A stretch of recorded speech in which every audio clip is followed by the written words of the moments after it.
E agora o bandidão meteu os pés pelas mãos, viu? Olha só, o Bolsonaro, ele está sendo ajudado aí nos últimos dias por alguns dos seus novos amigos, entre eles aí o grupo Folha de São Paulo e o UOL.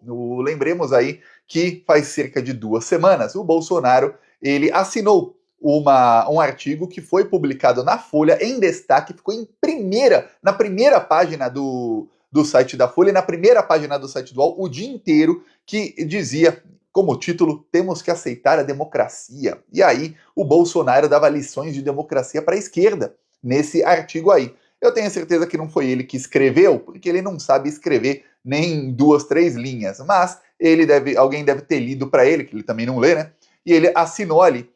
Agora, o UOL resolveu fazer uma entrevista exclusiva aí com o Bolsonaro, porque ele tá para ser preso. E ele tá com medo, muito, muito medo.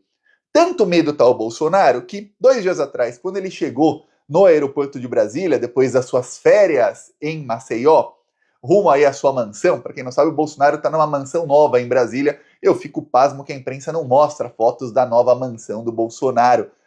Quando o Lula alugou uma casa em São Paulo na pré-campanha ali em 2022, teve repórter do Metrópolis e da Veja que foi até revirar o lixo do Lula para ver qual vinho ele bebia, para ver qual era a marca do sabonete do Lula. Isso, mas quando é o Bolsonaro numa mansão, sem problema algum. Pois bem, Bolsonaro no aeroporto, ele acabou ali confessando que ele ia dar golpe. O Bolsonaro, olha, a fala dele foi muito longa, mas em determinado momento ele falou, e aqui eu vou colocar as aspas, ele disse, olha, eles iam discutindo lá dentro o estado de sítio. Depois eu falei na Avenida Paulista e comecei a conversar por aí. É um remédio constitucional. Confessou que ele estava buscando estado de sítio. Estado de sítio é quando o país está sendo atacado, quando está tendo aí uma guerra, ou uma guerra civil, ou uma guerra com outro país, ou uma guerra civil. Exemplo, lá na Ucrânia, está em estado de sítio. Lá em Gaza, está em estado de sítio. Não tinha nada acontecendo no Brasil em dezembro de 2022 e em novembro de 2022. Só tinha o Bolsonaro chorando e ele querendo fazer uma guerra civil, que inclusive, se a gente lembrar a primeira entrevista dele lá nos anos 90, ele falava que tinha que ter uma guerra civil e matar uns 30 mil. Pois bem, então ele está confessando ali que é golpe. Todo golpe se ampara em alguma coisinha na lei para fingir que é legal.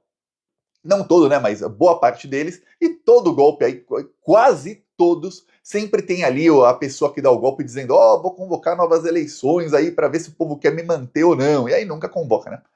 Aí o que acontece? O Bolsonaro primeiro confessou isso e aí na entrevista pro UOL ele conseguiu piorar. Por quê? Porque logo depois do Bolsonaro confessar, vários juristas falaram, o que o Bolsonaro admitiu até agora já é suficiente aí para condená-lo. Ele não tem o que fazer mais. Ele está admitindo que ele estava vendo ali, não interessa se está na Constituição ou não, que ele estava buscando uma saída para continuar no poder e para subverter a ordem democrática do Brasil. Ele está confessando. E na frente de todo mundo. O fato da declaração do Bolsonaro não ter sido veiculado em todos os canais exaustivamente é um negócio assim que fica caramba. Mas não foi, por quê? Porque depois pouco tempo depois, saiu o relatório final da Polícia Federal e aí tem muito conteúdo. Até agora estão saindo aí novas notícias sobre esse relatório. Pois bem, o Bolsonaro deu entrevista para o UOL e na entrevista ele revela que ele tem plano de fuga sim. O Bolsonaro, obviamente, ele não vai falar com todas as letras, se bem que às vezes ele fala, mas ele foi perguntado sobre se ele fugiria para uma embaixada. Ele disse que, olha, isso aí é um refúgio para quem está sendo perseguido politicamente. Se você liga isso com todas as palavras que ele disse na entrevista e nessa coletiva que ele deu no aeroporto, ele disse que está sendo o quê? Perseguido politicamente, que ele é um perseguido político. Ele fala na entrevista que ele foi tornado inelegível sem ter crime algum. E o repórter, em nenhum momento, você vê que é uma entrevista ali combinada, né? Aquele tipo de entrevista que o repórter sem vergonha combina as perguntas com o entrevistado. No caso, um repórter bandido e um entrevistado bandido, ali combinando perguntas e respostas. E aí, ele fala ali que foi condenado a ser inelegível sem crime e tudo mais, reclama disso e diz que está sendo perseguido politicamente.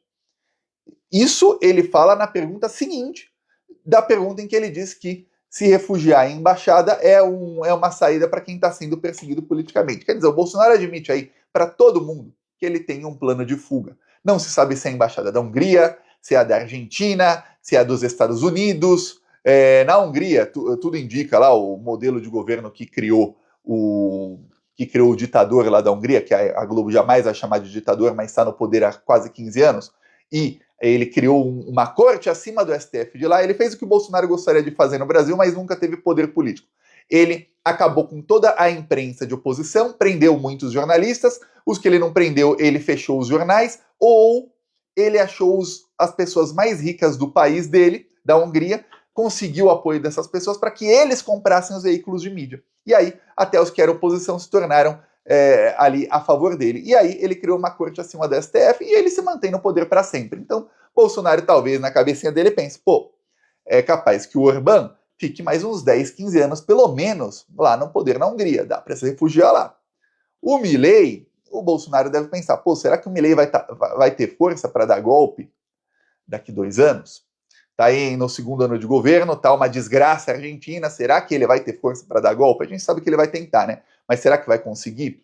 A Argentina não é o Brasil, os militares argentinos não são iguais os brasileiros tiveram anistia, então eles sempre tiveram o golpismo ali, olha só o general Heleno, ele e seus amigos tiveram anistia no fim dos anos 80, e aí, 30 anos depois, tentaram dar golpe de Estado. Se não tivesse tido anistia, não estariam tentando dar golpe. Isso aí é a sua inscrição no canal. Vamos para cima aí dessa corja maldita. Falou!